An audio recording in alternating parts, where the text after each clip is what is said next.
Hop, hop. Vous entendez ça? Ça, c'est le train du progrès. La révolution industrielle arrive et il est temps de brasser de grosses affaires. Brasser. Ah.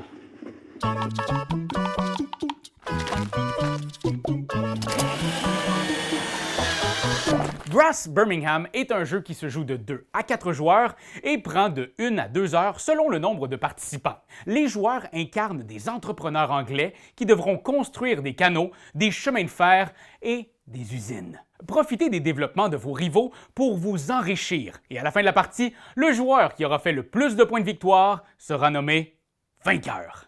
Bon, là, il y a peut-être des gens qui vont penser que Brass Birmingham, c'est la même chose que Brass Lancashire. Oh que non! Mais oui, un peu. Mais non!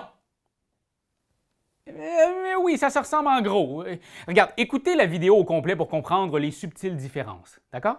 Aujourd'hui, on va survoler les principes généraux du jeu. Pour les détails, vous devrez vous référer au livret de règles. Bon, je sais, il a l'air intimidant pis tout, mais pas de stress. La moitié du livre, c'est l'histoire de vos personnages. Richard Arkwright a appris à lire avec sa cousine Ellen et plus tard devint apprenti barbier. La première chose à faire est d'installer le plateau ainsi. Si vous ne jouez pas à 4 joueurs, vous devrez retirer certaines cartes et tuiles. Par exemple, comme nous jouons à 3, je retire toutes ces pièces avec le symbole 4. Adieu! Placez ensuite votre plateau individuel. Assurez-vous de placer les tuiles de votre couleur sur les bons emplacements selon leur numéro et leur type d'industrie. Ça va ressembler à ça au final. Placez votre marqueur revenu, le cercle, sur l'espace 10 et votre marqueur de points de victoire, l'hexagone, sur le 0. Placez ensuite les personnages au hasard sur cette piste qui va déterminer l'ordre de jeu du premier tour. Prenez 17 livres devant vous. Les livres, c'est ce qu'on appelle l'argent en Angleterre. On dit aussi des chips pour parler des patates frites, mais bon, je m'égare. Prenez 8 cartes de la pioche pour constituer votre main de départ. Vous êtes prêts à vous lancer en affaires? Le jeu se déroule en 2 parties, la période des canaux, puis la période des chemins de fer. À la fin de chaque période, vous obtenez des points pour vos liaisons, vos petits chemins, et vos usines si elles sont retournées. À votre tour, vous disposez de 2 actions, sauf lors du premier tour de la manche des canaux. Là, exceptionnellement, vous n'avez qu'une seule action. Chaque fois que vous faites une action, vous devez jeter une carte de votre main.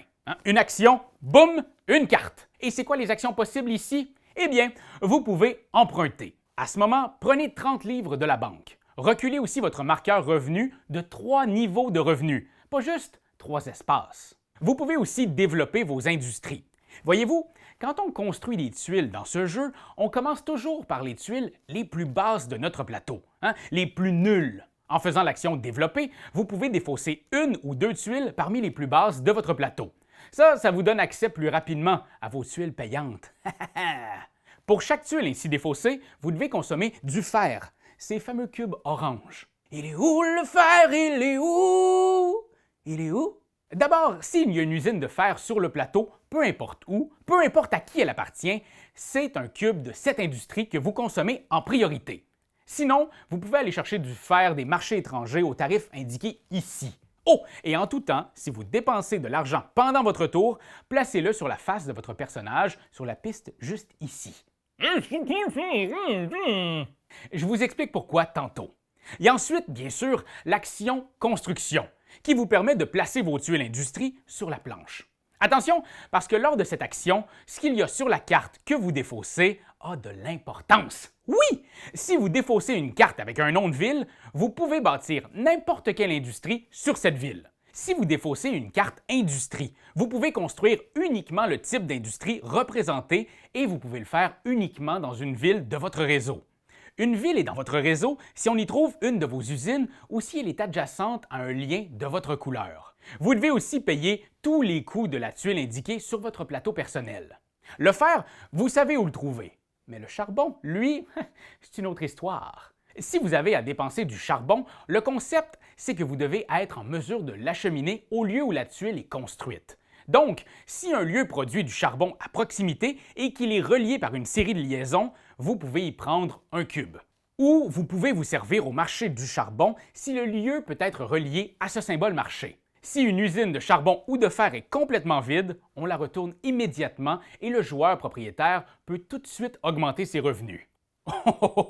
Et tourner des tuiles dans ce jeu, c'est la chose la plus satisfaisante. Ouf. Oh yeah! C'est là que se cachent les points. Vous allez voir. Vous pouvez aussi faire l'action réseau. Cette action vous permet de placer une de vos liaisons au coût indiqué ici, selon la période. Vous pouvez aussi prendre l'action prospection pour échanger 2 cartes en main contre des jokers. Des cartes qui peuvent remplacer n'importe quel lieu ou industrie et qui vous donnent plus de flexibilité pour vos constructions. Finalement, il y a l'action vente.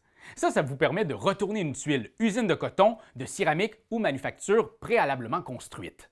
Attention, pour tourner ces tuiles avec l'action vente, vous avez besoin de bière. Y a-tu de la bière ici?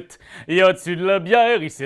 S'il n'y a pas de bière ici, moi je refuse d'effectuer cette transaction ici. Par exemple, ici, j'ai besoin de 2 tonneaux de bière pour tourner ma tuile manufacture niveau 5. Vous pouvez prendre les tonneaux à partir de n'importe laquelle de vos brasseries sur la carte ou à partir d'une brasserie reliée. Ces brasseries neutres fournissent même de petits bonus quand vous les utilisez. Quand tous les joueurs ont fait leurs 2 actions, la manche se termine. On pioche alors des cartes pour revenir à 8 cartes en main. On réarrange l'ordre du tour dans l'ordre de celui qui a dépensé le moins jusqu'à celui qui a dépensé le plus. L'argent ici est alors renvoyé à la banque. Chaque joueur reçoit ensuite son niveau de revenu en livres. Si le niveau est négatif, il devra payer cette valeur à la banque ou perdre une industrie sur le plateau s'il ne peut pas payer. Oupsie! On procède ensuite à une nouvelle manche. Quand la pioche est épuisée et que les joueurs n'ont plus de cartes en main, la période se termine. À la fin de l'ère des canaux, c'est là qu'on score les points une première fois. Vos liaisons vous rapportent 1 point par symbole lien adjacent, ces petits haltères. Ce bout de route au milieu d'un secteur fort développé me rapporte donc 5 points à lui seul. Vous gagnez aussi la valeur en points de victoire sur chacune de vos tuiles retournées.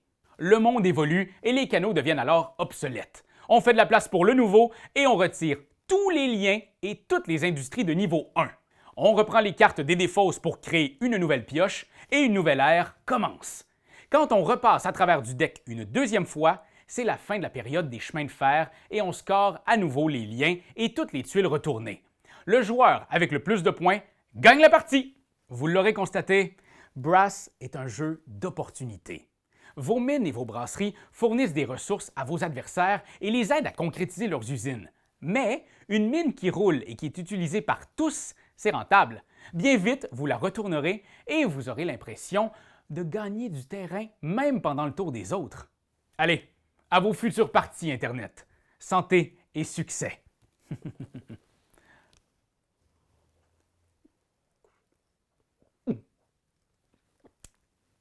Oh, damn! Elle est forte!